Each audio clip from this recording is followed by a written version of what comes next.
اللہ ذو الجلال نے اپنے محبوب پیغمبر صلی اللہ علیہ وآلہ وسلم سے ارشاد فرمایا، قل لمن ما فی السماوات والارض، اے میرے محبوب صلی اللہ علیہ وسلم آپ فرما دیجئے، آپ ان لوگوں سے پوچھئے، لمن ما فی السماوات والارض، جو کچھ زمین میں اور آسمانوں میں ہے وہ کس کا ہے، اس کا مالک کون ہے؟ قل للہ،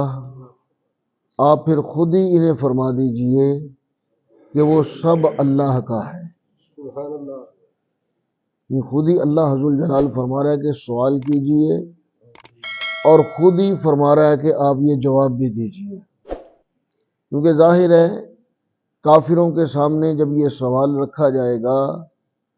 تو جو اللہ ذو الجلال کو مانتے ہی نہیں، اس کی مالکیت، اس کی خالقیت کو سمجھ ہی نہیں سکے، وہ جواب کیا دیں گے؟ تو فرمایا قل للہ، آپ فرما دیجئے کہ جو کچھ آسمانوں میں اور زمین میں ہے وہ سب کچھ اللہ ذو الجلال کا ہے، اس کا مالک اللہ تعالی ہے۔ اب ما فی السماوات والارض میں پوری کائنات شامل ہے، عالم انسانیت بھی شامل ہے، عالم جنات بھی شامل ہے،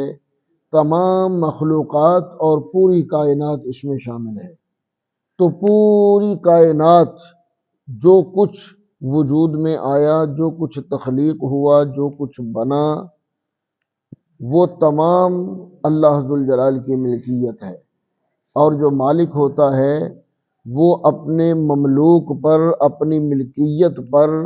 مکمل اختیار رکھتا ہے۔ فرمایا کتب علی نفسہ الرحمہ، اللہ ذو الجلال نے اپنی ذات پر رحمت کو لازم کر لیا۔ اللہ ذو الجلال نے لکھا، سبقت رحمتی علی غضبی، میری رحمت میرے غضب پر حاوی ہے، میری رحمت میرے غضب سے، میرے غصے سے زیادہ ہے، میری رحمت میرے غصے پر سبقت لے گئی، آگے نکل گئی۔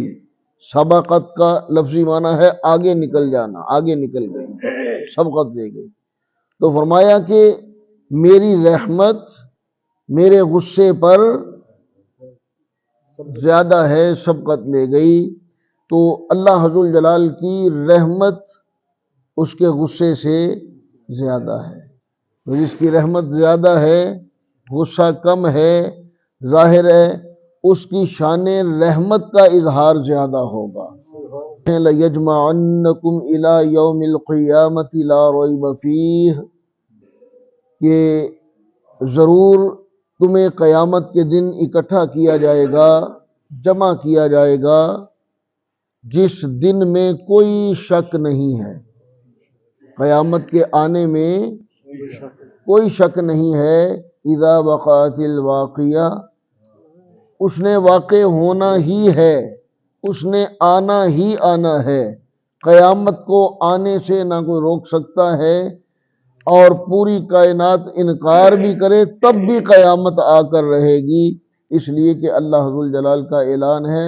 یوم لا ریب فیہ، اس دن میں کوئی شک نہیں ہے۔ تو نبی کریم علیہ السلام سے پوچھا گیا کہ یا رسول اللہ صلی اللہ علیہ وسلم، کیا قیامت کے دن پانی بھی میسر ہوگا؟ جب گرمی کی شدت بیان فرمائی حضور علیہ السلام نے کہ سوا نیزے پہ سورج ہوگا اور زمین بھی تپ رہی ہوگی، گرم ہوگی، تانبے کی طرح دہک رہی ہوگی، اور گرمی ہوگی، ہر طرف پیاس کی شدت ہوگی، ہر کوئی العطش العطش پکار رہا ہوگا، ہر کوئی پریشان ہوگا، پیاس کی شدت ہوگی۔ تو حضور علیہ السلام سے سوال ہوا کہ یا رسول اللہ صلی اللہ علیہ وسلم، کیا قیامت کے دن پانی بھی میسر آئے گا، تو نبی کریم علیہ الصلوۃ والسلام نے ارشاد فرمایا کہ قیامت کے دن اللہ تعالی ہر نبی کو حوض عطا فرمائے گا۔ ہر نبی کا اپنا اپنا حوض ہوگا، اور جو ایمان والے ہیں، جس نبی پر جو ایمان لانے والے ہیں، مومن ہیں، ان ایمان والوں کو اس حوض میں سے پانی پلایا جائے گا۔ اور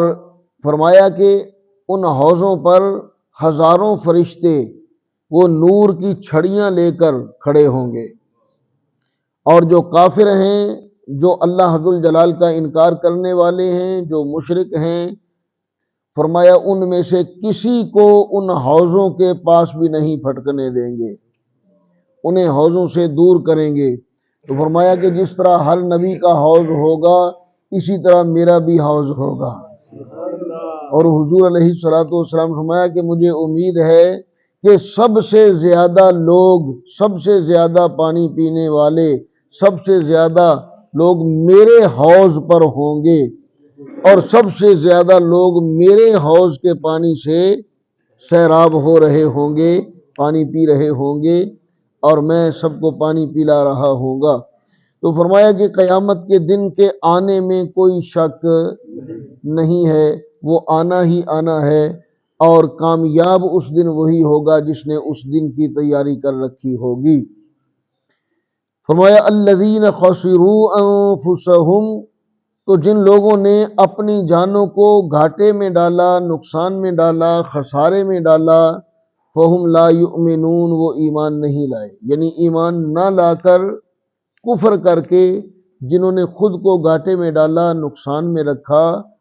فرمایا کہ وہ اس دن نقصان اٹھائیں گے، وہ اس دن اللہ ذوالجلال کے عذاب کے مستحق ٹھہریں گے جو ایمان نہیں لائے۔ اللہ تعالیٰ ایمان والوں کو اپنے اجر و ثواب سے، اپنے فضل سے، اپنی رحمت سے بہرہ مند فرمائے گا، اور جو اللہ تعالیٰ کا انکار کرنے والے ہیں، جو لا یؤمنون ہیں، جو ایمان نہیں لائے، کافر رہے، انہیں اللہ تعالیٰ سزا دے گا، عذاب جہنم میں انہیں مبتلا کرے گا۔ اللہ تعالیٰ ہمیں قیامت کی سختیوں سے محفوظ فرمائے، قیامت کی گرمی سے محفوظ فرمائے۔ اس دن اللہ تعالیٰ ہمیں حضور علیہ الصلوۃ والسلام کے لوائے حمد کے نیچے جگہ عطا فرمائے، اور حضور علیہ الصلوۃ والسلام کے دست اقدس سے اللہ تعالیٰ حوض کوثر کا پیالہ نصیب فرمائے۔ وما علی الا البلاغ۔